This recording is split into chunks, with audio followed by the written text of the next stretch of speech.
Welcome back, everyone, once again to a new installment of Screenplay Rewind. I'm Geoff. I'm Ron. How's it going, bro? I'm so excited. You haven't taken any more vacations in the last couple weeks? Nope, I'm done. I'm wiped out. Done for the year? Done for the year. But my vacation experiences are what inspired me to pick the movie that we are covering this time. And yeah, I basically ran into everything that happened in this movie except for the crash. We even ate food and got sick at one point. So like, yeah. Oh, there you go. Yeah. There you go. I mean, it's not a vacation unless you randomly get sick for no reason. Basically. Well, did you have the steak or did you have the fish? I had lasagna. yes, I had lasagna. At some point, this podcast is going to divulge into us quoting Airplane for about 45 minutes and then call it a day, and I'm okay with that. I'm absolutely okay with that. I am perfectly okay with that. Yeah, but before we get to our coverage of Airplane, we have a couple of comments and questions to get through. So, why don't you? I think you saw. Why don't you talk about the comments on the YouTube post, and then I will do our question for the week. Bobby, stalwart of Screenplay Rewind, and for whatever reason, all the content we produce. Yeah, I would consider Bobby like the unofficial, official executive producer. We need to get that man a T-shirt or a hat or something with our logo. Something. When does Uncle Bob get to come on a vacation? He says. I will go on a vacation with you, Bobby. And then we will go to that island in South America and then hope that there are Germans there so we can also have a story when we come back. If we all did go on a vacation, where would we go? Chernobyl. I'll take it. I like history. I'll take it. I like radiation. I hear radiation is rad. No, I actually would like to check out. I don't know. I almost don't consider that like a vacation. Like I would like to go do that, but I don't consider that a vacation. It's a field trip. Yeah, it's a scientific like research and history research field trip. I would like to go check it out. I've always wanted to go to the Smithsonian, and the closest I've been was on the way back. We went through Reagan, which is in Washington, D.C., and never left the airport. And I was just like, I'm here. I belong in a museum. I belong in a museum. Oh, man. Next to the Cross of Coronado. Yeah, of course. Oh, man. Yeah. Yeah, I'm curious. Where would we go? Because I think Chris expressed interest when we were on vacation of doing a big group vacation. That's something I've never done. It would be zany knowing all of us. Yeah.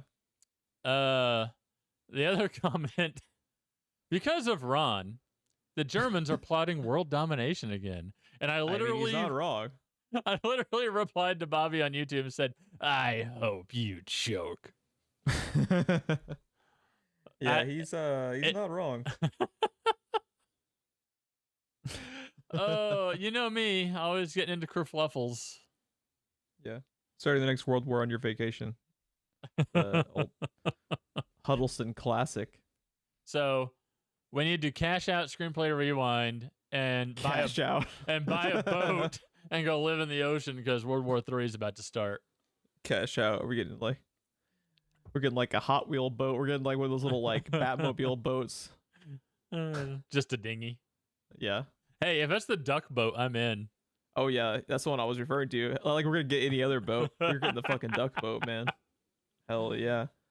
Does it come with exploding penguins? Pfft. Do you think I'd purchase it if it didn't? What, do you think I'm a fucking amateur, man? Come on now. I don't drink beer during the day. The way you said that reminded me of that quote.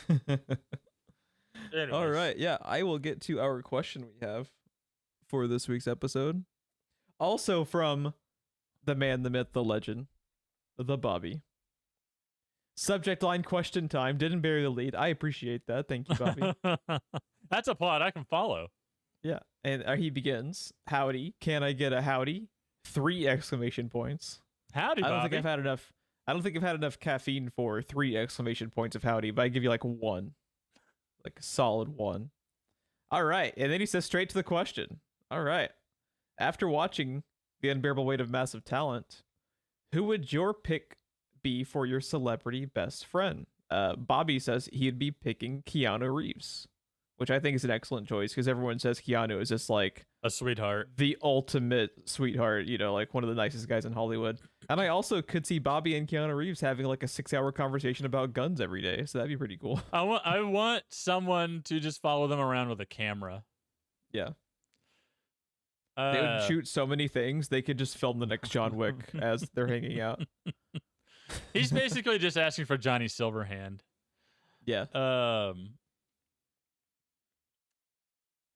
have an answer for this. I think I have an answer too. I'm curious to hear yours first. I'm curious if we're gonna have the same answer. That's what I want to know. Paul Rudd. Paul Rudd would be my celebrity best friend. That's a good pick. Yours? No, it's not. Because I could have swore we were gonna both say Paul Rudd.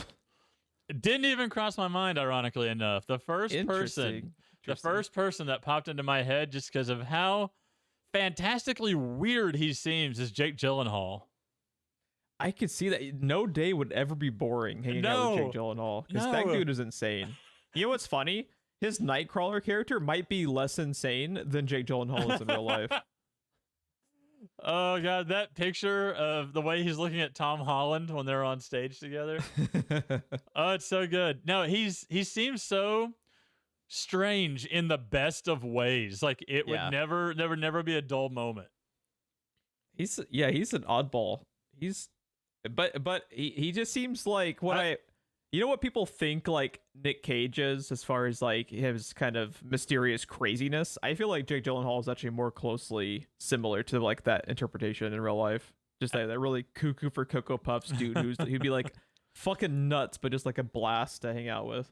But as strange as he seems to be, I have never heard anything bad about him. Like nothing has ever come out about him. No women have come forward. No men have come forward. Like Kevin Spacey. Oh no, R.I.P. man. I know. I miss Kevin Spacey. One of my movies I want to cover on this podcast so bad I can't bring myself to do it. Baby Driver? Kevin Spacey. Yes. There's a few of his that I'd put on the show. I'd like to talk about 7. Yeah, I know, but 7. Baby Driver is like especially egregious because he groomed a young boy for like a life of crime in that movie. Yeah, but I can look the other way because he's like exploiting that boy in the movie. He's barely in that movie though, so I don't think it ruins it. I know, but it's just gross. It is gross, but like the movie parallel itself is the parallel so to real fantastic. life is so gross. It is really unfortunate, but I still adore that movie. And if you don't want to put it on the show, I'll put it on the show eventually, just because we have to cover it because it's Baby Driver. And it's one of my favorite movies of the last 25 years. It's so good. It's so fucking good. Oh man. But yeah, if you would Jake like to Gyllenhaal was the first person that popped into my head. See, I immediately defaulted to Paul Rudd just because he seems to be the nicest guy on the planet. And he's funny as fuck. Because it's Paul Rudd. Like he's hilarious, even when he's not trying to be. It's like his delivery. He can take something that's not funny at all and make it funny. His delivery is amazing. Yeah, love that dude. And if you're his best friend, you get to like go be behind the scenes and check out all the Marvel shit. Like once the strike ends in 25 years, like that'd be Yeah, the best Jake Gyllenhaal could do is get me on the set of Spider-Man one time. Back in time. Paul Rudd can get me into the Avengers set, Hell yeah, dude. Yeah, and if you would like a question or prompt discussed by Ron and myself, just email us, screenplayrewind@gmail.com. Or we are on, I was about to say fucking Twitter. We're on X. We're extreme. Daring Danny SPR X. Filmcast. That's a Paw Patrol reference. Daring You'll Danny buy your X. whole seat, but you'll only need the edge. Fucking goddamn Twitter. I shit you not. That text I sent you was real. Once that weathered background appeared in an update, I deleted the app. Said, nope, fuck it. It's gone. Bro, I woke up. And like the first thing you do, because like we're all wake up. That is often the first thing I do in a day. I mean, it's not by choice. Jeff, do we need to talk, buddy? How's it going? We gotta have an intervention in the middle of Screenplay Rewind. Screenplay intervention. We gotta have the SPR talking pillow. No, but like what you do, you wake up, you look at your phone, and like I open up the sleep, feature of my phone, and like where I can see the home screen, and I see that weathered background. I'm just like, really? Well, really? if you're gonna call it X, you got to be edgy. Oh my god, it's so fucking. It's an embarrassment. It's so embarrassing. Ugh, let's just not even talk about it. But yeah, What, you don't want to hang out with Elon Musk and talk about X all day? I want to hang out with Elon Musk and be like, hey, do you know what we got to do? We got to go hang out on the submersible and go check out the Titanic. And I will take one for the fucking team and just get rid of Elon and just like, yes. And I will go down in history as the guy that took out Elon Musk, and I will be legendary. Witness me.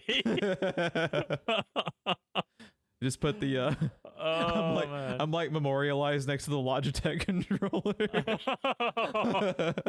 That is the shittiest game controller I've ever held in my hand. I brought it home, opened it up, took it out of the box, held it in my hand, and was like, oh no. Put it back in the box and immediately left and took it back. Like, I never even plugged it into anything. I never even used it. I held it in my hand, was like, no. 0 out of 5 submersibles. Yes. So anyone that can pilot anything with that piece of shit, and I love Logitech. I've got Logitech shit all over my desk right now. Anyone that can pilot anything with that controller is legend. Exactly. And speaking of pilots, let's fucking talk about Airplane. Oh, I see what you did there. Thank you, sir. Bottom. I forgot when I started it up that was the opening, and I was like, oh shit, this is the opening. I can't wait. I always, every time, forget that's how this movie starts, and then as soon as I hear the Jaws theme start, I'm like, yes, I remember now.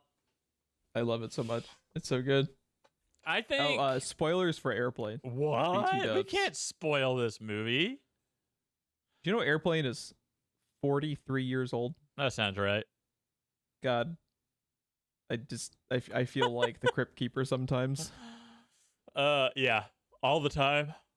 Yep, all the time lately.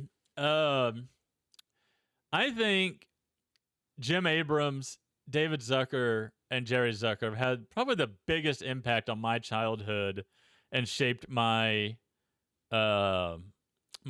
sense of humor and the way I take comedy more than anyone, I think, in movies, because they're all over Airplane, Airplane 2, Hot Shots Part 2, the Naked Gun movies, Top Secret, like, yeah. Unfortunately, there's a scary movie in there, but the rest of them just all up my alley, and they all have like running in jokes with each other, like, well, what is it? It's a big building with doctors and patients, but that's not important right now. Like that running joke in every single movie they ever do. That's in Spy Hard. They do that in Spy Hard too. Yes. That's so funny. It's so good. I mean, it's just a quick question. How is Airplane 2? I don't know if I've ever actually seen Airplane 2. It's not nearly as good, but I can forgive it for that, because like when like your predecessor is one of the probably like I'd say like one of the top 5 comedies of all time, it's hard to get into that same realm. Yeah, it's not nearly as good, but at the same time, kind of like one of the secrets about Airplane 2 is that it's actually not bad. Like I enjoy it. It's like a solid like 7 out of 10 instead of like all-time classic, pretty much. It mixes airplane disaster movies with like Star Trek. It's kind of like their Spaceballs. Like it's a plane that goes to the moon, and there's like a moon base that people are commuting back and forth to. I feel like I might have seen it, but it was just so long ago that I can't remember. Yeah, it's that sounds really familiar. I've seen it a couple of times, not nearly as many times as I've seen this, but I mean, obviously, it's like one of the most iconic comedies of all time. I was considering going back and watching it though, just because it's been so long. But I mean, at the same time, I could just watch Airplane again. So I don't know. It never gets old. It doesn't get old. It doesn't get old. It is like I could watch it again right now. Movie. Yeah, it doesn't get old. It's so strange because I remember once I get the movie going, like it's not one I like consistently will revisit. I typically don't rewatch like movies in general that often just because I'm constantly trying to like catch up on new stuff. But they just always work. It's just always so good. Dude, the cast in this movie is absurd for someone's like first movie to be writing and directing. Like, and for a $35 million budget, like having Lloyd Bridges and Leslie Nielsen and oh my god, who knew that Robert Stack could deliver comedy? Who knew that Kareem Abdul-Jabbar was funny as fuck? I know you. You're Kareem Abdul-Jabbar. Dude, when he breaks character. The hell I know. And then just looks around the cockpit. He's like talking to the kid. He's just like, you tell your fucking dad to like chase Wilt and Lanier down the court for 48 minutes, man. I love that scene so lingering much. Shot on Joey just staring at him too. It's so good. Oh man, for some reason, the longer it sits on the kid after that, the funnier it gets to me. I don't know why. It's so funny. I love it so much. Peter Graves, like holy hell! Like seriously, this is like their first movie, and the cast that came together for this is ensemble. Yeah, it's insane. So is it officially like their first movie? I hadn't got it. Yeah, it is officially their first like they hadn't even directed the Police Squad show yet. This was like their first thing they ever directed. That's crazy. Yeah. Isn't that nuts? See, like if you had put me like if you put a gun to my head and maybe guess kind of like their career kind of trajectory, I would have said like, oh, they were TV directors or like TV guys, and then they kind of transitioned to this because like their comedic style and the way the jokes work in here is so TV to me. The way that it's just so like it's so quick. Like there isn't like a minute that goes by in which a joke or like something in the background that's like meant to be funny. There's something to like laugh at like at least once a minute. Like it does not stop its pace so well. And not only that, the style of comedy changes rapid enough that sometimes it's one-liners, sometimes it's slapstick or gags, but they mix it up enough that it just always works and it just gets you laughing and keeps you laughing. Yeah, it's insane. And they were also the co-writers of it. So now obviously like the Zucker brothers are the Zucker brothers and people are familiar with them. Did Jim Abrahams continue to work with them? Because I'm not as familiar with him as I am with the Zucker brothers. I honestly didn't realize it wasn't just the Zucker brothers, just out of memory. Well, one thing Jim Abrams did was Hot Shots and Hot Shots Part 2, right? Yeah, but did he ever like did they kind of like split off? Did they continue working together? I think after this, I think they did a mix. I think he did his own stuff plus worked with them. Okay. Yeah, because he didn't go on to direct as so it looks like Top Secret. It looks like they did together. Yeah. Yeah, they did Top Secret together. Did they do Police Squad together or no? No, they did. Look like it. They did Police Squad together. It looks of the TV show. Yeah. Yeah. Not. I was sorry. I was thinking of like the Naked Gun. Yeah. No. The Police Squad becomes the Naked Gun. Yeah. Which makes more sense, by the way. Like, I don't know how you would keep the Naked Gun going week after week after week. Yeah. Did you know that that's where Naked Gun comes from? Like, he's Sergeant Detective Lieutenant Frank Drebin in Police Squad also. He's Frank Drebin in Naked Gun, isn't he? I can verify. I'm pretty sure it's the same character. It's Leslie Nielsen, and I'm pretty sure it's the same character. Yeah.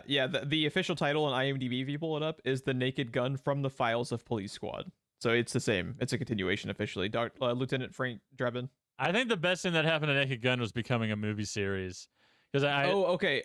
So just real quickly, just to follow up on my point, Jim Abrahams helped them write the first Police Squad. The first Naked Gun movie. He wasn't a co-director, but he did help them co-write it.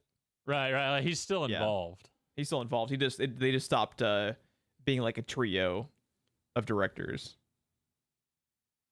Man, though, what a powerhouse this movie is. Yeah, it's insane. Also, how amazing is it that we have a Robert Stack John Wick action scene? I was just like, fuck yes, give me an entire fucking movie of this, please. Now, that's the one thing on my vacation I did not experience, because since this movie was made, there's a law where people can't come up to you like that in airports to push stuff.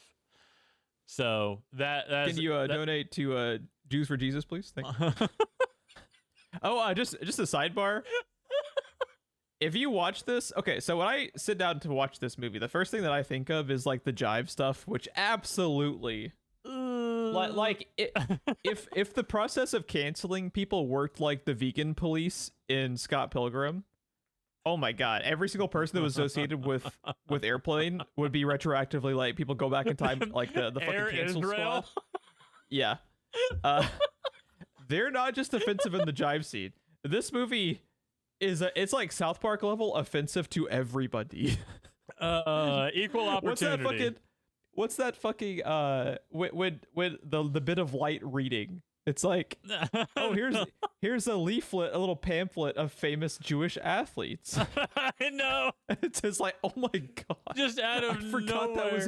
I forgot that was in this movie. I forgot about that part too, and I was just like, oh, what a jab for no reason. It sneaks up on you too. You're just like, oh my god. Just like racism in real life, children. It sneaks up on you. It sneaks up on you. Dude, when I saw Air Israel, I was like, not only is that fucking hilarious, but oh my god. Like, why? This has to be the most like formative movie for Seth MacFarlane, right? Absolutely. Because another thing that it makes me think of, with especially like the amount of times it does cutaway jokes, is Family Guy is so influenced by Airplane, it's insane. And just like Seth MacFarlane's whole comedic style is so 110% Airplane. Yeah. God. Okay, if writers and directors Jim Abrams, David Zucker, and Jerry Zucker single-handedly molded my sense of humor, I think Lloyd Bridges probably did the most on screen for that. I love Lloyd Bridges so much. He's so god, I love that man. I think he's my favorite character in the movie, by the way, is Lloyd Bridges. I agree with that. He's so fucking, dude, the way he just jumps out the window at the end and no one gives a fuck is so ingenious. And they never circle back around to him, I don't think. He died. He's just fucking dead. He's just fucking dead. He's the only life lost. It's so good. I mean, he picked the wrong fucking week to stop sniffing glue, man. Oh, dude. Also, I would like to look at the script for this, because I don't know how you write the over Roger scene. I do not get that either. That blows my head every time. My brain just explodes. Dude, it's so smart. And it's so dumb at the same time, but thinking of like, just from a writing perspective, thinking about the way you... Roger, huh? The way that you write that on a piece of paper blows my mind. Maybe they didn't. I don't know. But it had to have been just because of the way their names are set up. I feel like that was probably one of the first jokes in the fucking movie, because all of their names in that scene are just made for that scene. They really are, but at the same time, maybe that was like take 105 of them just ad-libbing it. I don't know.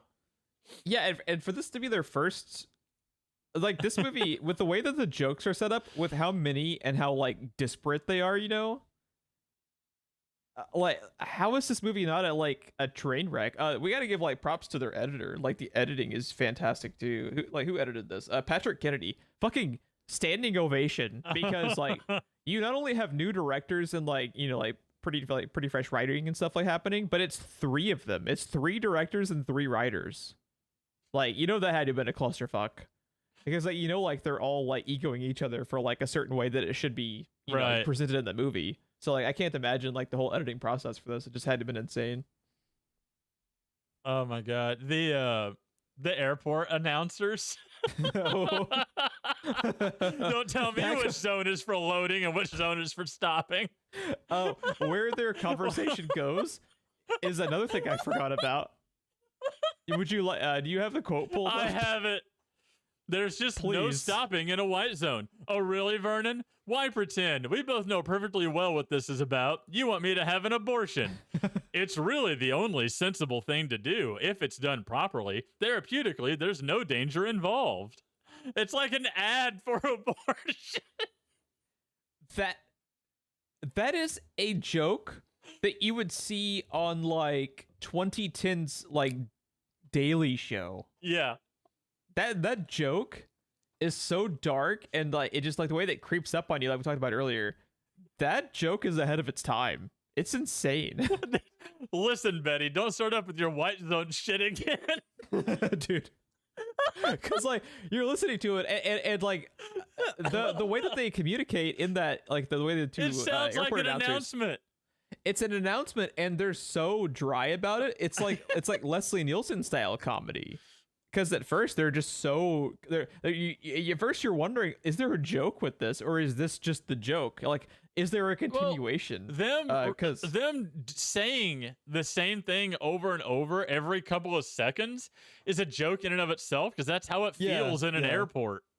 But you don't know if that's the way that, if you don't know if that is the gist of it, or if they're going to continue it, because this movie is just like unpredictable as fuck with its comedy. It's like it's all over the place. The thing this movie does that kind of blows me away is the number of times there is just regular people having regular conversation or doing regular things. Like, none of it is the joke. It's just to fill the screen while something else is happening. That's the joke. So the male and female announcers, as they're called on IMDb, they are the joke. What's happening on screen is just people getting out of taxis and grabbing their bags and walking into an airport. They're not doing anything. One of my favorite jokes they do, though, this doesn't really work now, but it used to be that a gas station was a full-service station. Like, you pull up, a gentleman comes out, pumps the gas for you, and while the gas is pumping, they'll check the air in your tires, they clean your windshield, and then when you're done, you hand them the credit card, and they take the knuckle buster and go chick.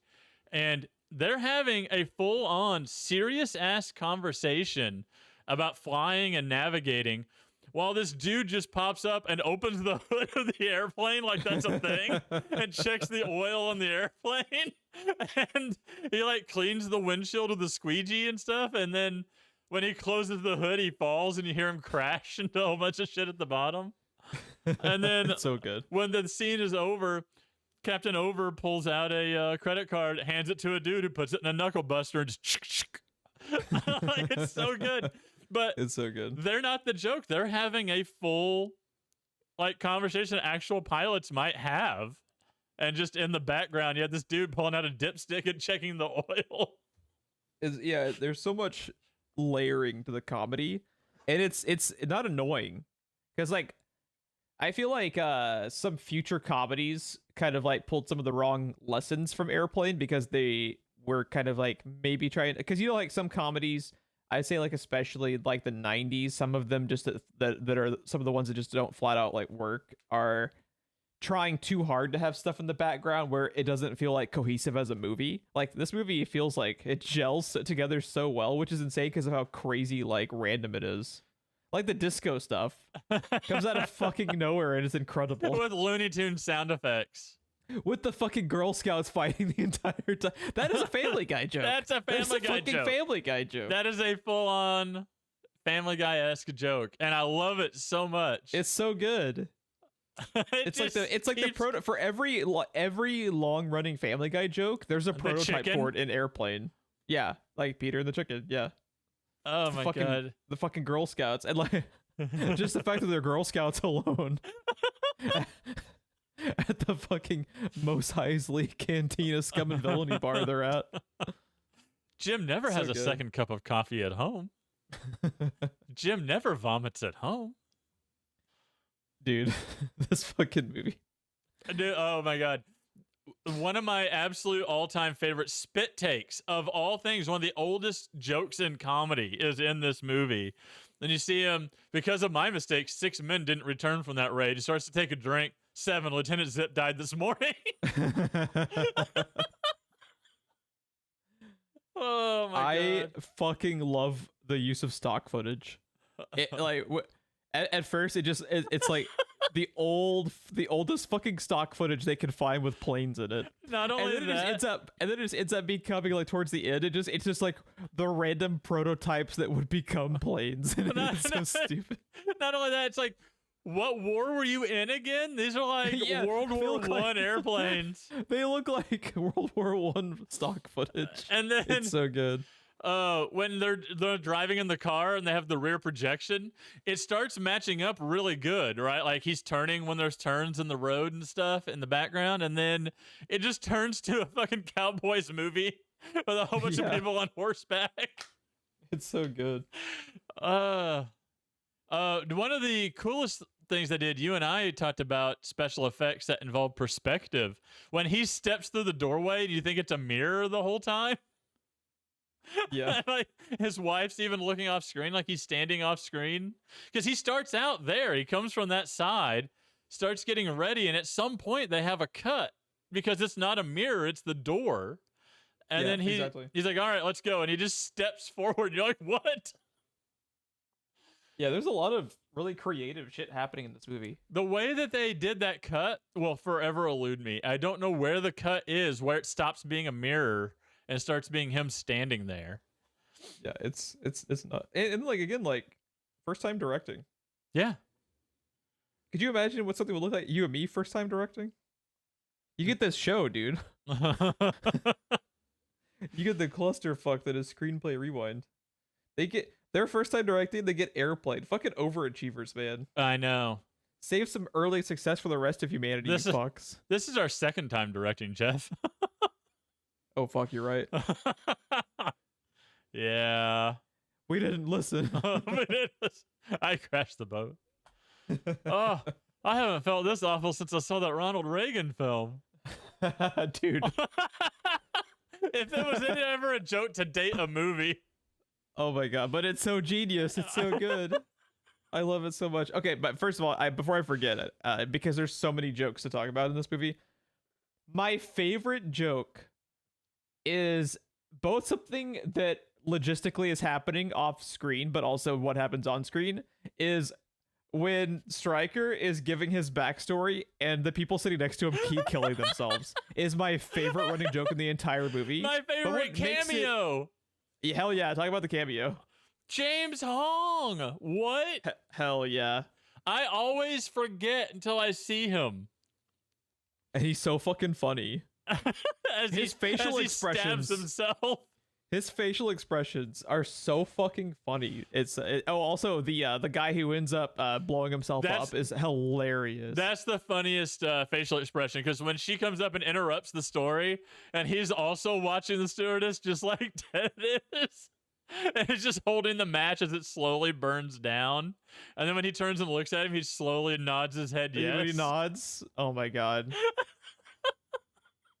I adore, but like what makes it even more funny is the fact that logistically he's seeing these people who are killing themselves next to him, and he gets up and walks to another row of seats to start up his conversations again. It's so fucking funny. God, I love it. While those two are the best of the facial expressions, my favorite gag, no pun intended, is the old lady, because there's no headroom.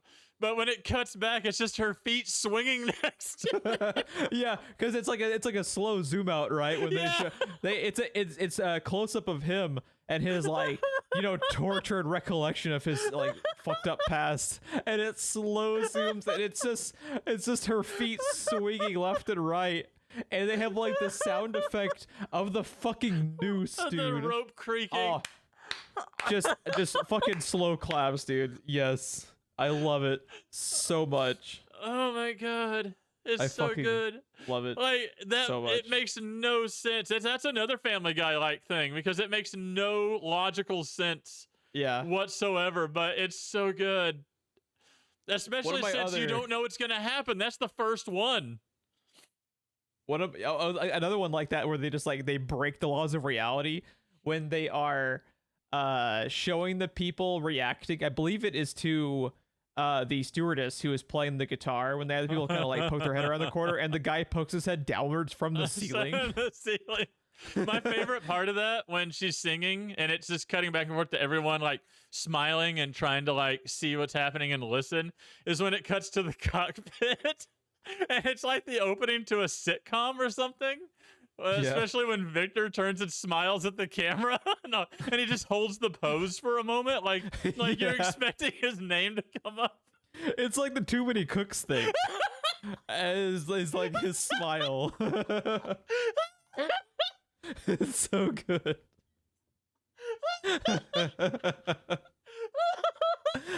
I have broken Ron. You're welcome, America. It's exactly that. Also, Mace, like up there in one of my other top 5 favorite jokes, it's like just a really underrated joke to me because it's so stupid, is after all people are poisoned by the fish, when Kareem is poisoned and all of a sudden he's in his Lakers gear. He's got the goggles and he's got the fucking Lakers shorts on. Or he didn't when they left the cockpit. When they come back for no reason, he does. It's like when he's unconscious, he can't do his predator active camouflage or some shit. Like, what is the science behind this? I adore it so much. Don't. Oh my god. Oh my god, this is fucking incredible. I can't feel my face after that. You killed me with the Too Many Cooks thing, because it's exactly that. It's so accurate. Oh my goodness! I'm just scrolling through the. He just turns and looks at the camera and smiles and holds it. No, I can think of as a sitcom opening. It's the moment where they would overcut the while the theme song is happening. They'll have like the name of the actor. It's just literally that. It's just literally that. How much of this movie do you think was made up on the fly? Oh god, there's got to be a minimum 40%. Yeah, I would love to see. I actually, I don't typically seek out commentaries. Usually, they're just not my cup of tea. But I would really like to seek out a commentary if there is one with with Abrahams and the Zucker brothers, just talking about the because there just had to be some like bonkers stories about this. Oh, I know. Just crazy, just like. I like how much of Leslie Nielsen's stuff had to have been improv, because that guy was just a fucking legend at that. Yeah, Leslie Nielsen is literally a legend, and his history makes me so sad, because his dad died considering him a failure because he was an actor. And he ended up being one of the most famous comedians of all time. Yeah, he was already famous too, I think, when his dad died. He just considered him a failure because he didn't become a Mountie. That's insane. He didn't want him to run off and be an actor. He wanted him to be a Mountie. And the idea of him being such a legend who looms so large, being considered a failure by his dad because he doesn't wear a red jacket and ride a horse. It's just so sad. Because and don't call me Shirley. That might be like the most quoted comedic joke of all time from a movie is don't call me, just want you all know we're all counting on you. The thing that I love, the reason I love Mel Brooks movies so much, and I love a lot or most of the Zucker stuff, is God, I am still recovering from the goddamn Too Many Cooks thing. I'm like all fucking phlegmy now.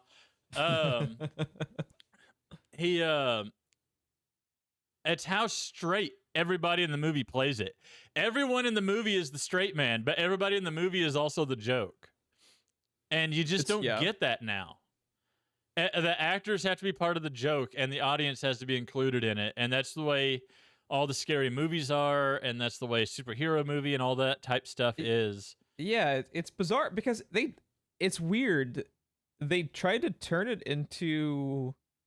It's like they drifted away from the way Airplane worked to try to make it like an SNL skit where the people lose they break character.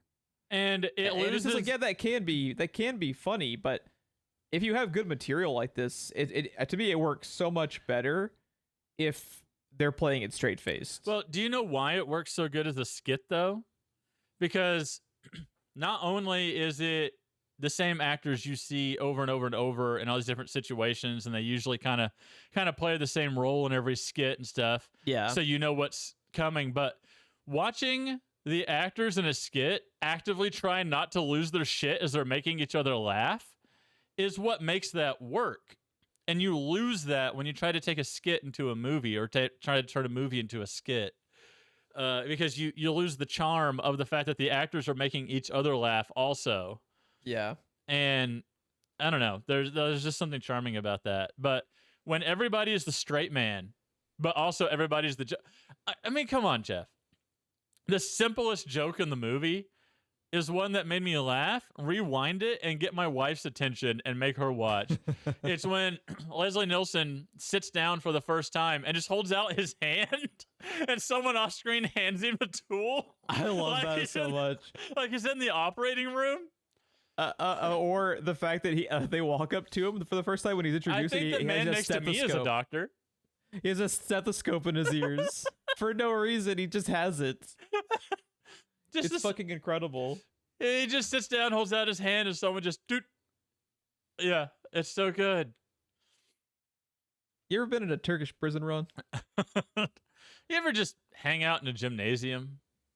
You ever seen a grown man naked, Ron?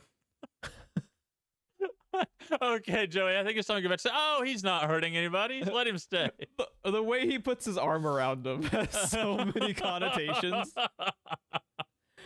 It's so funny, and so, like, there's a level of relentlessness to the comedy in this at times that is so fucking bold that, like I said, if like the vegan police happened, but for canceling people, no one would make it out.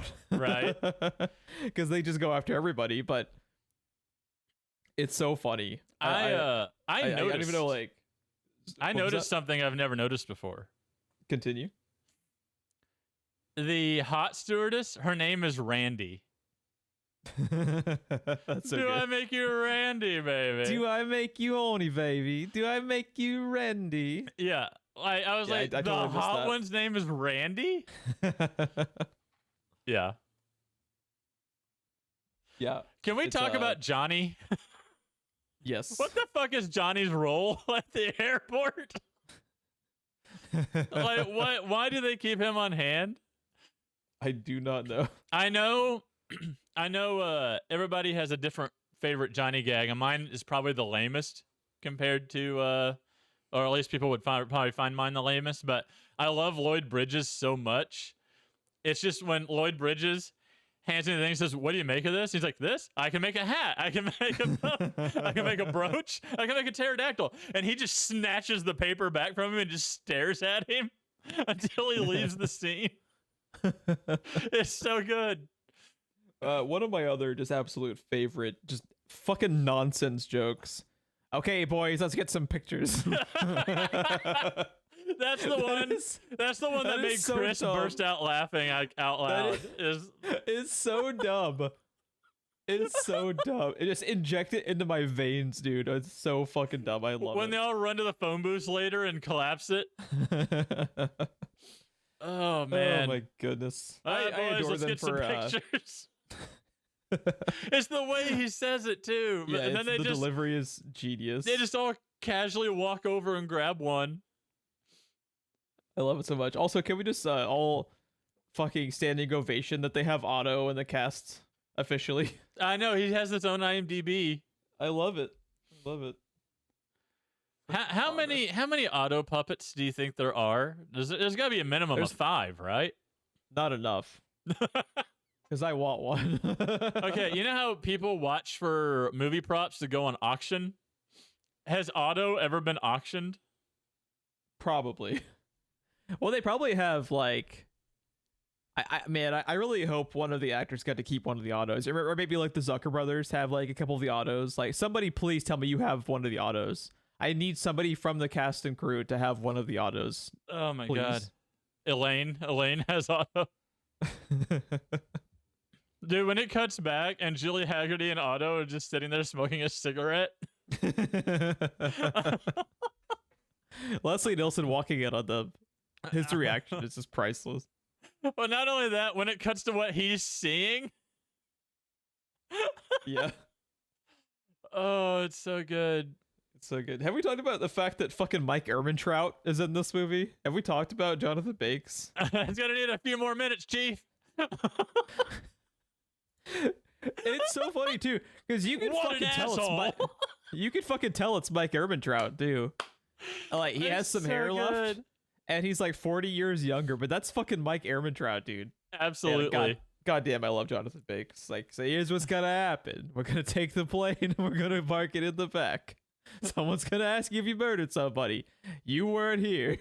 It's like, I love Jonathan Bakes so much. I love them just quietly dragging the cockpit crew through the cabin with no one noticing.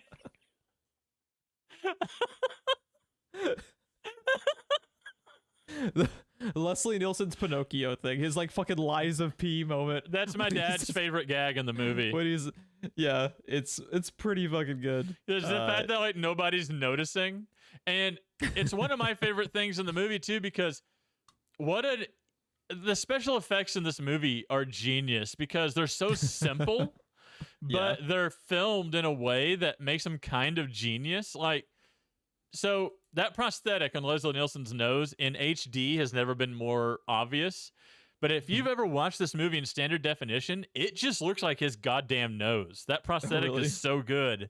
It just works. Yeah, in standard def. And then it's like, how do we show it getting longer and longer? All right, here's what you do. Aim at the passengers and just take a broom handle and slowly move it in, and you won't be able to tell what it is, but everybody will know what it is. Genius. It's so good. One of my other favorite moments is like the extent to which the music switches. Like when they're doing the flashbacks, and specifically like the romantic bits with Ted and Elaine. And it sounds like a 1940s like Gone with the Wind soundtrack, but not exactly, because it sounds like that, but there is like a parody element to it. And I just wanted to call out like some of the music is really well done, because that's like a very fine line, you know, to kind of blur it to where it's clearly a parody, but it sounds just like those old. Elmer Bernstein is the composer for this. Like, just great work. If you just heard it out of context, you would just say it's from like a 1940s movie. Yeah. But in context, it works as that, but then also has like that's like it walks the tightrope of being like a parody of it. It just all works like seamlessly. Like that's like the word for me, like the adjective to describe this movie is like seamless, which is insane because of how bonkers like batshit it is. Like it always feels like honed in. If you want to talk about Family Guy skits, when he asks her if she knows anyone on board that can fly the plane, and then it cuts to him splash himself in the face with water because of his drinking problem, and then cuts back, and she's just like, no. Is the drinking problem? That's the best gag. One of the best gags ever written. I was about to ask, is that the best joke ever written? Because there's a few. It's not the best joke ever written. That belongs to Naked Gun, but it is up there. Airplane has several contenders though for like the best joke ever written to me. Someone having a drinking problem being a euphemism for alcoholism is so old. It's ingrained in someone's brain from such an early age. You literally don't even think it could mean something else. Right? And then he splashes himself in the face with water. No, I think the first time you see it was orange juice. I'm like, oh my God, did he get orange juice in his eye? We also we've talked a lot about like the side characters, but Robert Hayes is so fucking good in this movie. Absolutely. Like, I feel like Robert Hayes gets a little bit overshadowed just because, you know, like you have like Leslie Nielsen, you have Lloyd Bridges, like Peter Graves, Robert Stack. You have some of these people that are like such a character in their own right, you know, just with who they are as actors and just comedic geniuses. But Robert Hayes is fucking hysterical in this movie. Just like the way Dude, when he's sweating and they just like they're actively dumping gallons of water on him. It is so hilarious. And like he just keeps looking so stressed out while that's happening. How many takes did that take? I'd be laughing my ass off as that's happening. Not only that, when we cut back to him later, like he just has the V and the armpit stains. Like his shirt's not even wet in the way it should be. It's so good. The costuming is so smart. It's like the way that some stuff will like stick from scene to scene and some stuff like just won't. Like when fucking Lloyd Bridges is upside down. Yeah. And that doesn't carry over. There's just like shit like that with like the decisions, the way that like the scenes transition is just so fucking good. God, I love Airplane. If you're ever just having a bad day, just throw on fucking Airplane. I don't know what fasten your seatbelt is, but Robert Hayes is dressed like Stryker behind a cockpit sitting next to something that looks an awful lot like Otto in this picture. Tell me more. From 2021. What the fuck? What is that? Oh, dude, the baggage claim. How funny is it that the bags are on the ground and the people are coming out of the carousel? Yeah. What the fuck? Did you know Robert Hayes is in the second Sharknado? I haven't seen Sharknado. Did you know that? Wikipedia says that he's reprising his role from Airplane, but it's not the same name. Interesting. So I wanted to talk about one of my favorite things I think I've read about this movie. I have actually seen this show a long time ago. I do not remember this, but there's a show called Air Disasters that just catalogs airplane crashes and what went wrong and like how that crash led to current regulation that we have today. And I had to look this up, but I remember this one. I don't know how to pronounce it. It's going to sound real bad too, but Qantas Flight 72, QF 72. So they were going from Singapore to Perth. And I don't remember exactly what broke on the plane, but I remember it being something in the tail that the plane only wanted to nosedive. It wanted to do nothing else. So the pilot and co-pilot had to fly until they could land, pulling back on the stick or on the wheel, whatever, as hard as they can. And by the time they landed, they just couldn't move their arms anymore. But they landed that plane safely. That's nuts. And according to Wikipedia, this is apparently in the episode also of Air Disasters. The pilot, the captain, at some point says in the cabin, like over the loudspeaker to the passengers, looks like I picked the wrong week to quit drinking, trying to relieve tension on the plane. I love that. That's amazing. That is incredible. I also found a awesome little fun fact while browsing Robert Hayes' IMDb page. Did you know in the 90s Hulk cartoon and Spider-Man the Animated Series, he voiced Tony Stark? I was going to say he was Tony Stark, yeah. I found that out today, too. That's fucking awesome. I didn't know that. That's a good voice for Tony. Yeah, I agree. Oh, he was Tony Stark in the Iron Man cartoon that predated them, I guess. Oh, man. Have you ever watched that cartoon? That's a hard watch. Is it bad? I've never seen it. That's a hard watch, in my opinion. I feel like I've seen I feel like I caught like one or two, but you could always tell when they were gonna take a cartoon and just like scrape that shit under the rug because it just disappeared from syndication. You know how like Batman and Spider-Man and X-Men were just constantly on, just all the time, and then Iron Man or like the Hulk cartoons came out. That shit was a one and done and by. It's just gone. Can we talk? I was gonna say it's almost like it's kind of sad. I feel like Robert Hayes was so like iconic and good in Airplane that it kind of like fucked up his career because you could no longer see him as anyone else. He's just Ted Stryker, but I think he's fucking amazing in this movie. Oh yeah, he's incredible.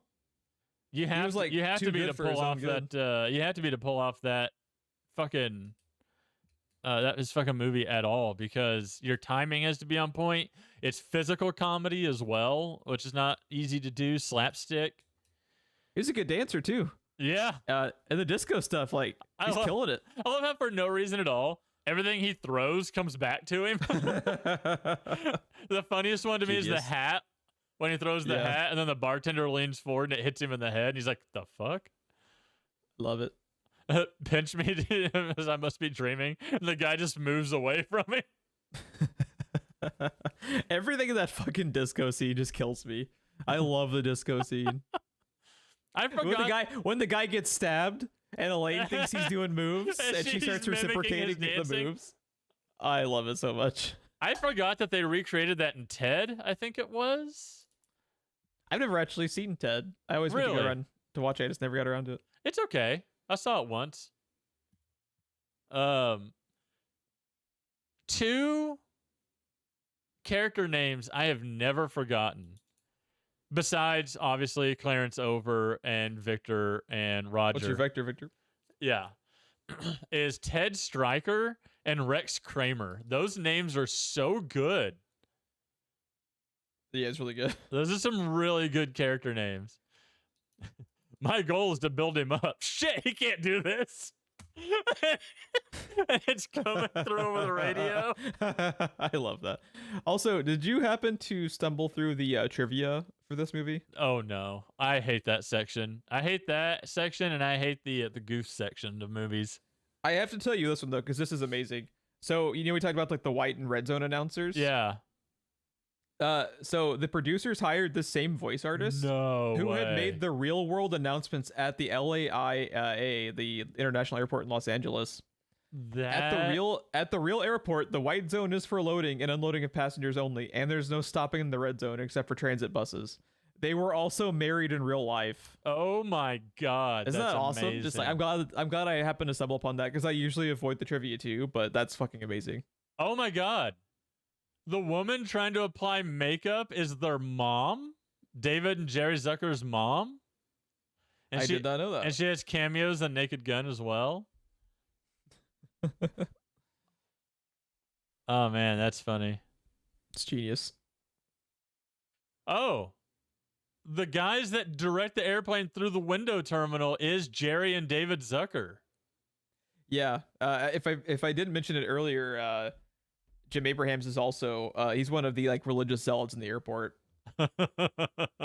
He is I think he's credited as religious zealot number 6, so whichever one that was. That's awesome. I want to be credited as something number 6.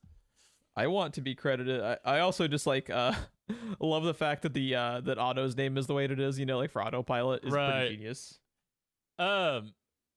Has any movie's poster ever summed up the movie you're about to watch as well as this movie? Continue. I feel like you take one look at the airplane poster and you know exactly what kind of movie you're walking into. Yeah. Like, it is tonally perfect. It's genius. Also, one of the side characters has my if I could pick one thing to get like credited as, like this would have been up there. Jive Lady. She's credited as Jive Lady. Yeah, is that Cleaver's mom or whatever? Leave It to Beaver. I think so. Barbara Billingsley is her name. Yeah. I think she's from Leave It to Beaver. I think she's the mom that always vacuums in her high heels and pearls. As you do.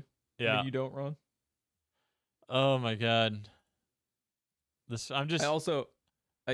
kind of like, I know. We're not wanting it to end.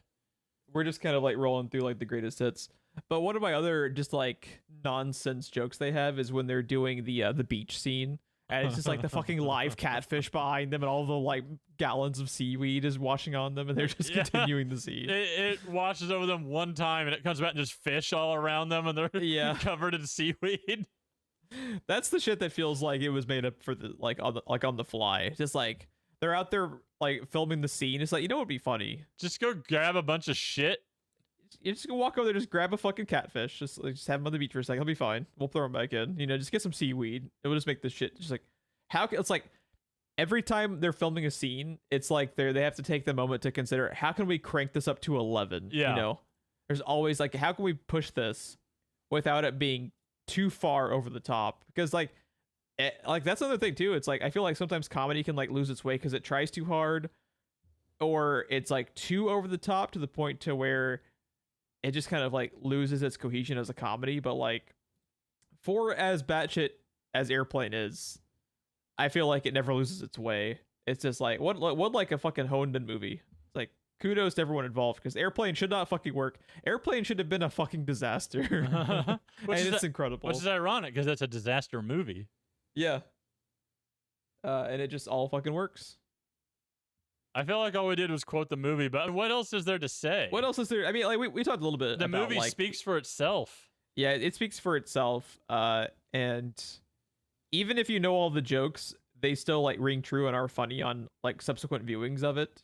And I'm just scrolling through the photos to make sure I don't miss any. The Lloyd Bridges scene where he has the exact same painting of himself doing the exact same pose behind him. I adore. Yeah, it's one of my all-time favorite pictures in a movie, I think, is him just leaning forward on his desk. I also love, I'm assuming some of the J.K. Simmons JJ stuff is a throwback to this, but when all these people walk in out of nowhere, and he just turns to them and barks orders at them, left, right, sideways, and then your wife's on the line. He just picks up the phone. I want the kids in bed. I want the... and he just barks orders at her and slams down the phone. Like, it's genius. It was so good. So I think it's the first time you see him. How good is the oh god, the runway controller guy? When he's like, oh yeah, it's over there, and then they just hard cut to the plane crashing through the windows. Yeah, that's the directors. Yeah, so good. Yeah, I love it. Just like the editing of that though, because they just like zoom in on the runway guy. He's like, oh shit, and then hard cuts to the interior shot of the lobby just getting decimated. It's so good. Oh my goodness.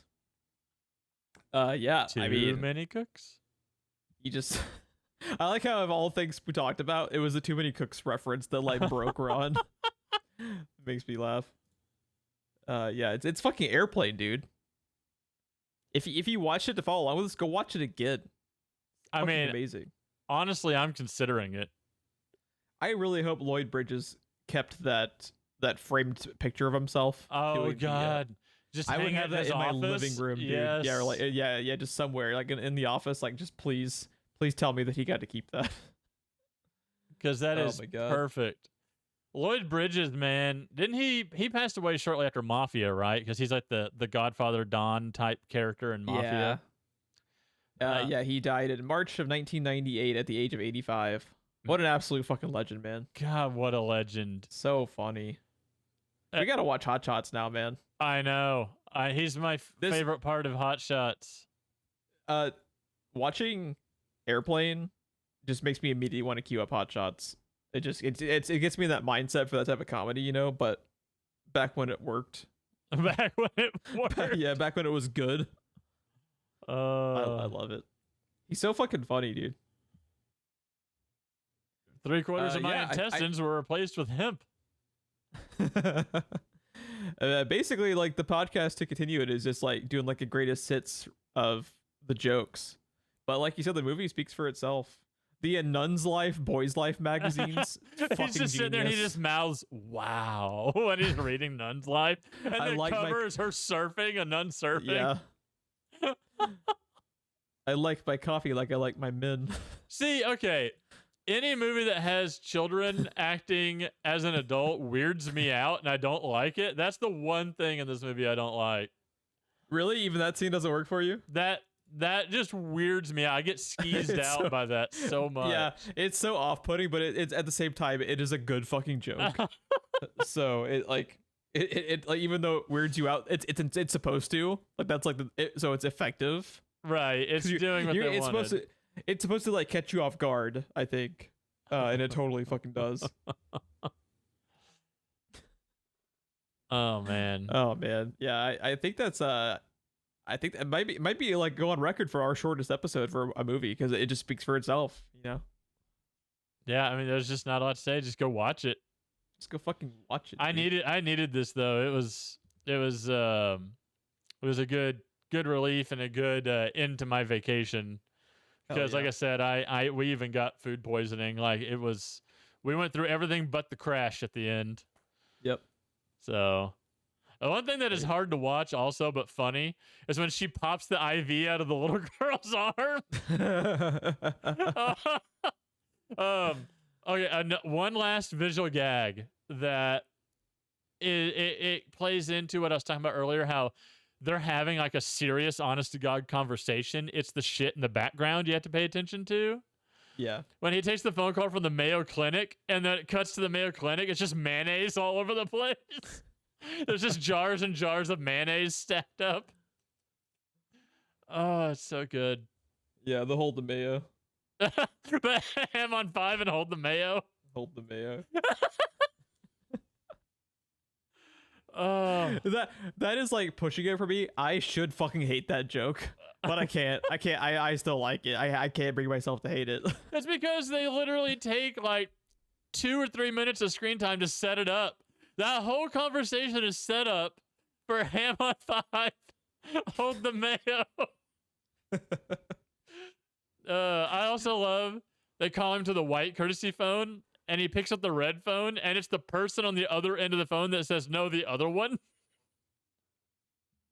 Is this also one of the first movies to ever have the post-credit stinger, by the way? It has to be. It has to be one of the oldest. People credit Ferris Bueller as being like maybe Ferris Bueller's is like more famous just because I feel like this is older than Ferris Bueller, isn't it? Yes, it is. This was 82, and then Ferris Bueller is 86. I'll give him another 20 minutes. Sorry, Airplane is 19. Yeah, I'll give him another 20 minutes, and then that's incredible. One of my I'll be favorite, right back. And then he starts the meter and runs off. And they cut back to him like a couple times throughout the movie too. It's so funny. What an asshole thing to do, and he starts the meter. Oh God. The meter. I love it so much. Yeah, this might actually be like the first like post-credit stinger because Ferris Bueller turned it into like more of a thing and often like incorrectly gets credited as being like the first like post-credits thing. And the Ferris Bueller one is genius. I'm not trying to like talk shit on that because I love that post-credit stinger too. It's incredible. But man, I also love the airplane one. The airplane one is fucking gold. He's so angry. I'll give him another 20 minutes. Some like I just imagine being like a theater usher back in 1980 because that wasn't a thing back then. It wasn't like nowadays where people will be watching a drama that is clearly not gonna have a fucking post-credit singer. Where like I'm watching this like drama about like some like family drama or something. Nick Fury is not showing up after the credits to recruit these people. Like, why am I sitting in the theater to watch this after credits? No, but like now everyone fucking does that now. But like some theater usher had to be like, what the fuck was that? That is genius. Like they just like made their whole day. I just imagine like theater ushers just like laughing their ass off like in the theater after the movie was over back in 1980. This is one that if I was an usher, I would be poking my head in often. Did you do that when you were a projectionist? Did you often just stand there and turn on the monitor and watch part of the movie if it was a movie like this?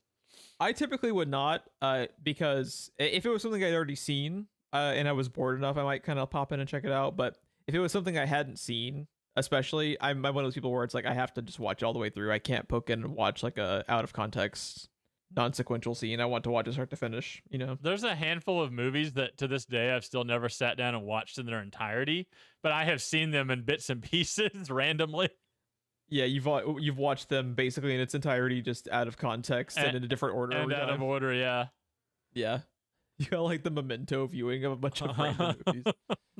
I can tell you right now, for everything wrong with that movie, the 2007 Michael Bay Transformers movie, that arrival scene, the way it's filmed and with the music and stuff, I always stepped into the back of the IMAX theater I was running to watch that scene. That scene was amazing. I was kind of funny. I was at the gym the other day, and they have. Look at me! I'm Jeff. I'm at the gym. I'm at the gym. No, do you ever just hang out in a gymnasium? You ever you ever just hang out in a gymnasium locker room, Joey? Joey, do you like movies about gladiators? For some reason, they have a TV dedicated to TNT. I don't know why, but it was playing the first Bayformers movie. And like I'm just like watching it. I don't have the audio because I'm listening to my own AirPods. I'm not actually plugged into where you can like switch your audio if you're plugged in. You can switch the audio to like the number of the TV and actually watch the shit on the treadmill. Like that's playing with the TV. It's been a while since I've been to the gym, Jeff. That was not a thing. Well, it's like they have a thing where you can if you're like a wired headbud or like you might be able to Bluetooth, but if you switch to like number 7 TV, you can actually at the treadmill listen to CNN or whatever is playing on the TV. No, it used to be like 2 or 3 different TVs that were all just blaring at max volume the whole time. Well, now there's like 20 TVs and one's like Fox News. And if I get stuck on the treadmill in front of that, I actively want to just like hang myself from the fucking treadmill like the lady in Airplane. They have like a CNN one, but yeah, they had a TNT one for some god fucking reason. It was playing the first Bayformers movie, and I'm just like watching it without audio, and it's just like so funny. It's like, oh no, you could tell way before we all figured it out how like insane Michael Bay was, and how much of a creep he was, because like they have. What made me laugh is like the scene they happened to be showing. The scene I happened to catch when I was there was when Shia LaBeouf is trying to give Megan Fox a ride home from like the park or whatever. Oh my god! The entire scene is framed from her side, looking into the car, to where it's focusing on Shia LaBeouf's face in the background, and in the foreground, it's just focused on Megan Fox's like waistline the entire time. And it's like, Michael Bay, you're a fucking creep. Stop it. Yeah. Somebody go back in time. We need to cancel Vegan Police to go back in time and take out Michael Bay, dude. That's like number 1 on the hit list. We got to take out Michael Bay. Because like I haven't watched that movie, I don't think, since it came out, like the first Bayformers movie. And you go back and watch it with 2023 eyes, and you're just like, ooh, this makes me uncomfortable, because there's a lot of early like aughts, just like troubling scenes to it. And you're just like, ugh, it just feels gross sometimes, and it makes me sad. For a lifelong fan, it was the closest I had gotten until Bumblebee, right? Like, yeah, seeing Optimus Prime transform for the first time, and they make it this big, long, dramatic effect where he is center focus on screen, transforming in front of you. It's incredible. Or like the arrival scene, and like I'm not defending that movie by any means, but oh yeah, there's certain moments that loom large in that movie that when I think about that movie, I kind of forget about some of the awful shit. I'm sure if I sat down and watched it, it would be atrocious. Yeah, well, like the problem is like it's still gonna have those scenes that are like, like pretty monumental for a Transformers fan, because it was the first time you got to see them in live action. It's a big deal. It's just when you look back on it, your brain is like rose tinted glassing it, like where you're focusing on the parts that were like special to you, and you're getting rid of like. I was just pointing out, I think it's funny how many just like disgusting, creepy scenes there were for Michael Bay before it was officially known, Dude. And it's just like, ooh, we didn't see this coming, but we totally should have. The best thing that ever came out of those movies is the first 11 minutes of Bumblebee. Like, I like Bumblebee, but that first 11 minutes taking place on Cybertron is everything I've ever wanted. Yeah, I would say it's either that or the forest battle was pretty fucking cool. I don't like Michael Bay, but the forest fight is pretty sick. I overheard a conversation that just made me so sad the other day. I went to we do grocery pickup for a lot of the items at Walmart, the neighborhood market, and then stuff we don't fuck going into Walmart. Right, especially the neighborhood markets. But there's a lot of stuff we don't trust other people to pick out for us, like meat or like lettuce or like any kind of produce. Yeah, fruit is very dodgy. But yeah, canned and bagged things and cleaning stuff and everything, we do pick up for that and then go to research for the rest. And the 3 dudes that I hate the most that work at this Walmart. I like how you have multiple guys that you can't stand at the Walmart. At this one Walmart, if they're a dude, I hate them. There was another Walmart I went to that the only dude that worked there in the grocery pickup section, I fucking loved him. He was awesome. But These guys, one of them is a Tom Hardy lookalike, but he's covered head to toe in tattoos, and he doesn't give a shit about anything. He's real angsty. Like, does he have a symbiote? He might. Murders customers. He might. But like just the way he talks to you when he walks up to you is like he doesn't have time for you. And I'm like, bro, you're being paid to have time for me. Like, this is literally your job. Yeah. There's this other guy that he just doesn't give a shit about anything. And there's another guy I feel like is just dumb. Like, my brand new car I've had since February, he hit my car when I had it for a month with all the stuff. Yes. Oh my God. I had the car a month and he hit my car. And I had all three of these ass wipes loading the groceries into the back of my car that one of them had hit previously. And I can't help but listen to their conversation. And it's ironic because, Jeff, you know what's on the front of my car, yes? You remember? I do not. What's in the front of your car? There used to be a license plate holder there, and I put a vanity thing in. Do you remember what it was? Was it the Optimus Prime thing? I have an Autobot symbol on the front of my car. I know it was something. I just can't remember specifically what it was. But the way they come out of the building, they couldn't have seen that. They approached my car from the side and then walk around to the rear. So it's ironic they were already talking about Transformers coming out of the building to my car.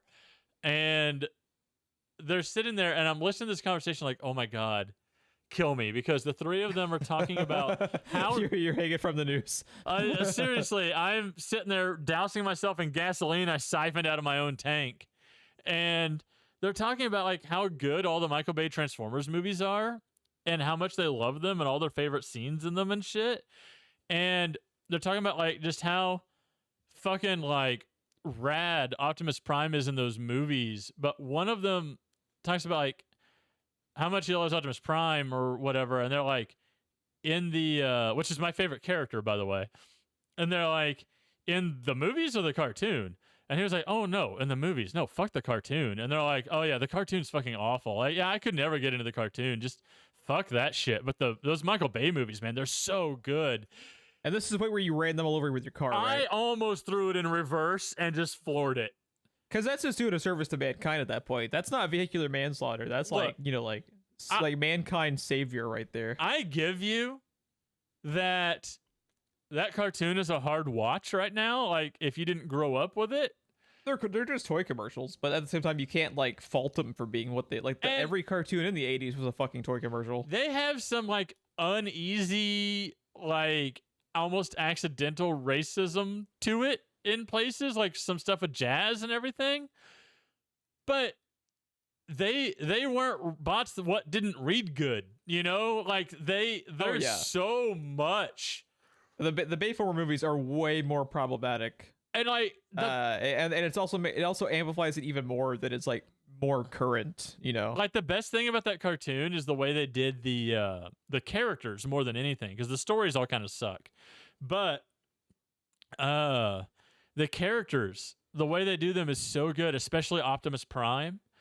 And to have Optimus Prime like straight up committing war crimes and letting millions of people die just to prove a point to like the president of the United States, like, I just don't get it. He straight up executes a person that could not fight anymore.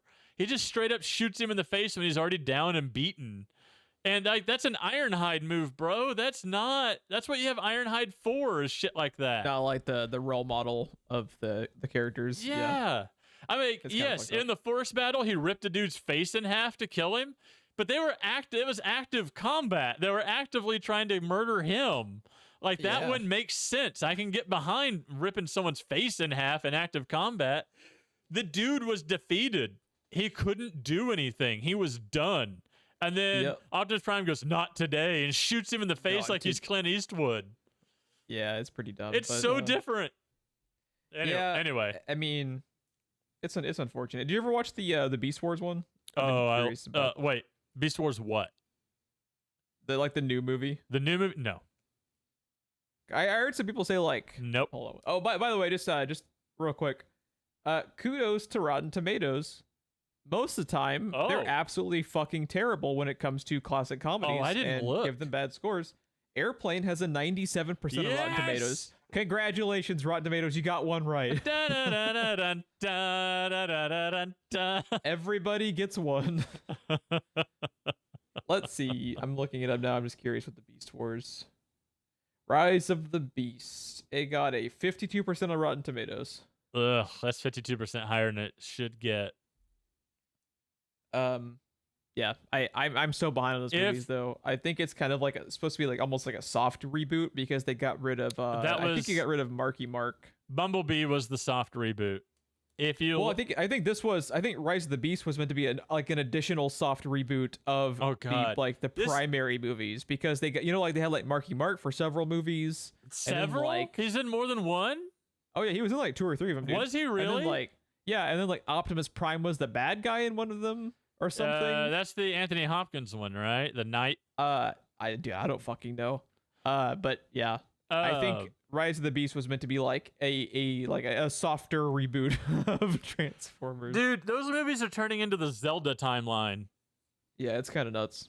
But yeah, Bumblebee was the first soft reboot. That one split their own universe into 2 different universes. Yeah, they probably forgot about that. But yeah, before we turn this into an additional 2-hour podcast like the last one, where we just spitballed about random shit for like 2 hours. Yeah. Airplane. Fucking incredible. Go watch Airplane. it. Holds up. Now, get prepared. There will be moments that had they happened today, they would be canceled and never work in Hollywood again because it is offensive at times. But it is a product of its time, and we can only judge it by that. It's not okay now, and as long as we know it's not okay now, it's okay. Exactly. Because that means we learned from it. Yeah. But yeah. Fucking Airplane, dude. It good. Go watch. Yeah, movie good. Go watch. Did you have anything else that you want to touch on before we sign off for the day, Ron? No, I just want to go watch Too Many Cooks and then go watch Airplane again. I've been trying to keep my brain from performing the song from Too Many Cooks in my brain. That way it doesn't get stuck in my head for 5 years again, but I think it's happening. I think it's already stuck in my head again. Too Many Cooks? It's so fucking catchy, dude. Why is that song so fucking catchy? It's so good. God damn it. Dude, you fucking slayed me with that. Yeah, you were not expecting a Too Many Cooks callback in the Airplane episode. But I laughed as hard as I did because it worked so well with that scene. That's exactly what that scene is. It is such a Too Many Cooks scene. Oh my goodness. Yeah, if you would like to follow the show more, we are on Twitter. X. For as long... God, fucking X, dude. Every time I see this fucking weathered goddamn background on my app on my phone, I want to throw my phone against the wall. I hate it so much. God damn, I hate you, Elon Musk. You fucking suck. The one social media app that was somewhat decent to me, the only account I had, and it had to get bought by fucking fuckboy and ruined, and it just makes me so sad. I actually kind of liked Twitter. I did too. It was the one that was like so like you were the chosen one. You were my brother. You were supposed to fix social media, not join them. From my point of view, the Facebooks are evil.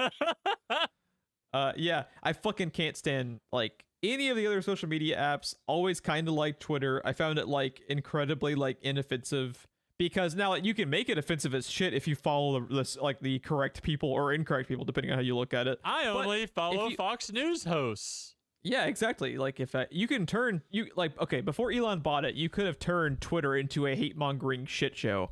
But you could also just follow people that are decent, like pretty cool, like human beings, writers and directors, or like some like YouTubers that were active on it. And it's just like, man, like why did the one app that I like have to get fucked to death? Like, God, it makes me sad. But we were on there at SPR Filmcast for as long as this is a thing.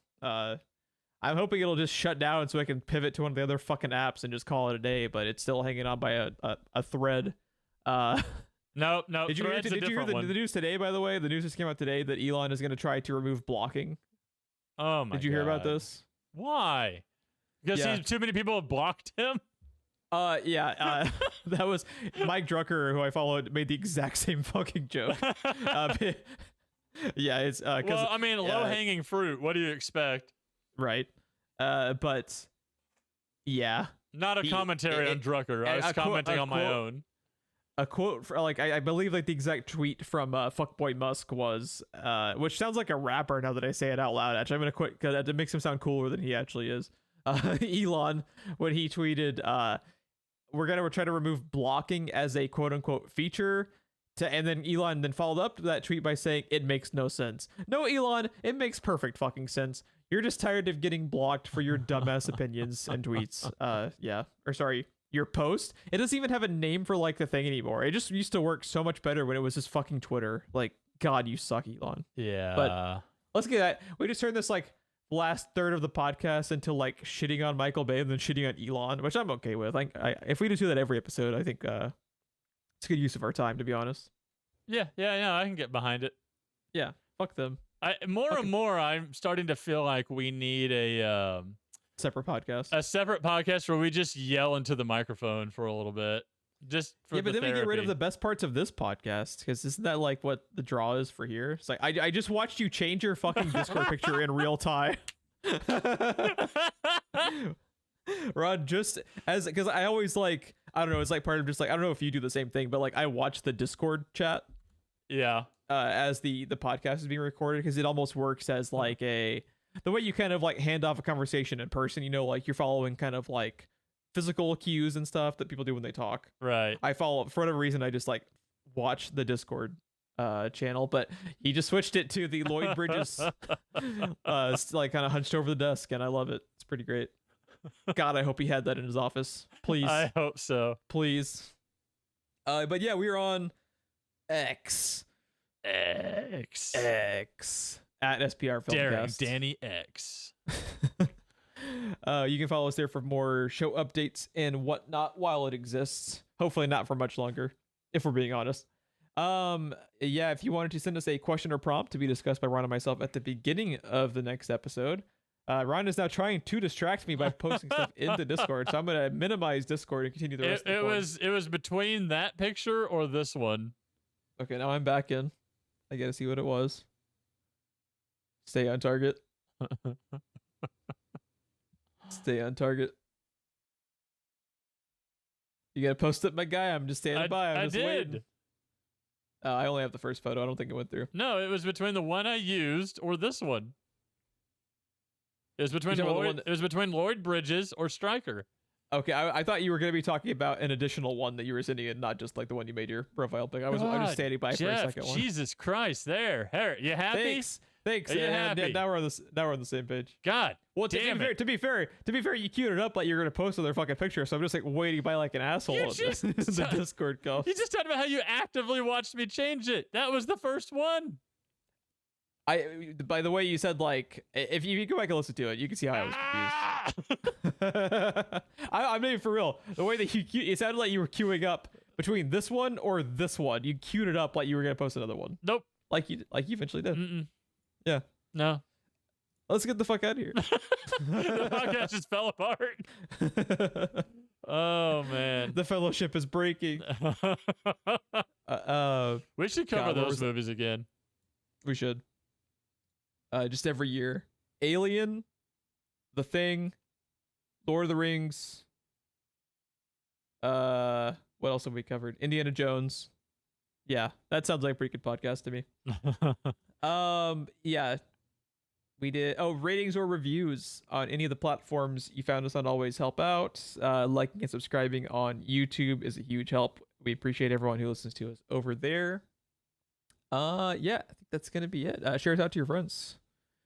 Would they like to just get a greatest hits play-by-play of every joke in Airplane for an hour and a half, and then 30 minutes of shitting on Elon Musk? God damn it! Now he's posting more pictures from Airplane. Or would you like 30 minutes of shitting on Michael Bay, Transformer movies, and Elon? We got you covered. I'm saving this image. Out of context, it looks like a fucking scene from Sinister, dude. It totally does. Yeah, Ron has pasted in the Discord the little kid that has the IV removed from him, and they're fucking dying in the hospital bed inside the plane. Next time, Okay. I'm just gonna start replying this image with no words to everything Elon Musk tweets. Oh my god. Yeah. Ron, would you like to know what we're covering next week? Oh God, I can't even guess. Yeah. So, you know how we've been doing this. Ron has like an uplifting like comedy or like action movie, like something you have a good time watching, and I picked something that is depressing or terrifying, and we're gonna continue that trend. Excellent. We're gonna cover Children of Men. Oh, I was thinking about Children of Men just today.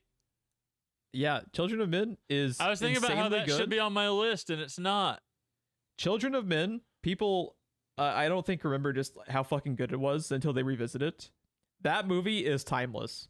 The politics in it is just like painfully timeless. And it's so well directed and so well acted. I can't wait to talk about it. I will verify real quick if it's on any streaming platforms on a subscription. How did we not talk about that? Did we cover that? We covered so many airplane jokes. I can't remember what we did and didn't cover. It's gonna need a couple of more minutes.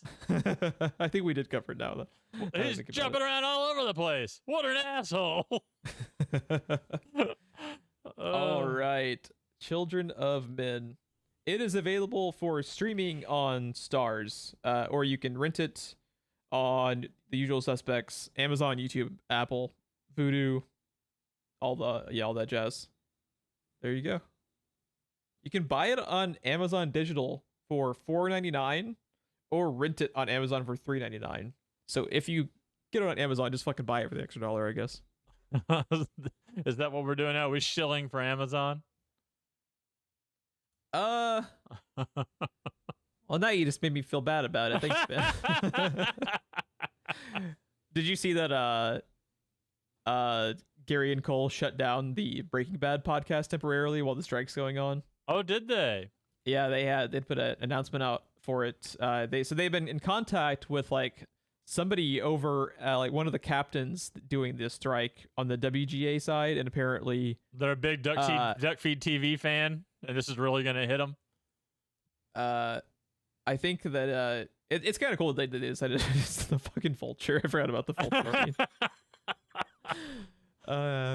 I really need to keep this shit minimized. Especially trying to do like the sign off. It just becomes like a never ending sign off because Ron just distracts my fucking lizard brain with just random photos from the movie we just covered. It just always works on me. So yeah, but they apparently kind of like pushing people to the streaming services is kind of like a thing the WGA is trying to avoid while everyone is like standing in solidarity to try to get the shit over with. So that's pretty cool of them to do. Hopefully it's over, sooner rather than later, because they need to go back to like, paying the people that are actually making them rich. Yeah, pay the writers, maybe pay the actors, pay your fucking people, and they will make you money. Yeah, you have the money. We're like making money hand over fist for doing nothing. Let's shut down the entire production of everything because we're little shits and we need even more money that we didn't earn in the first place. If you would like to figure out which photos Ron has listed as his Twitter/X profile pic and banner, check out Ron on Twitter at Ronson's TV. There you go. I don't think we've ever plugged our individual stuff before. It's usually for the best. I'm pretty boring, it turns out. I think people already knew we were boring. Yeah, that's what that one guy on YouTube told us. The commenter guy. Yeah. I mean, he nailed it. I mean, he wasn't wrong. He was just an asshole. What's the Big Lebowski quote? It's like, yeah, you're not wrong, Walter. You're just an asshole. That's that guy. Yeah, let's get the fuck out of here, though. I think that's Children of Men. I'm excited. Are you ready to get depressed all over again, just like you did back when you first watched it? I'm gonna have to pick Hot Shots next, I think. Dude, like the fucking whiplash that is Screenplay Rewind sometimes is pretty funny. It's just all over the fucking place. It's almost as it's as all over the place as Airplane is, except it doesn't gel together at all. So there you go. What if Airplane happened and it wasn't funny and didn't work, and you get Screenplay Rewind? It has nothing to do with Airplane. Exactly. Yeah. There you go. Have a good night, everybody. Hopefully you find a better podcast to listen to. I don't know what this is. Yeah. Children of Men. Go watch Airplane. Good movies. Go watch. Or don't, because there's a strike going on. I don't fucking know. Just yeah, I don't like know you what can't to go do. on. You can't watch anything. You can't go on social media because it's all ran by billionaires that are terrible people. Just don't do anything. Go read a book. There you go. Go read a book. What is this anymore? What is happening?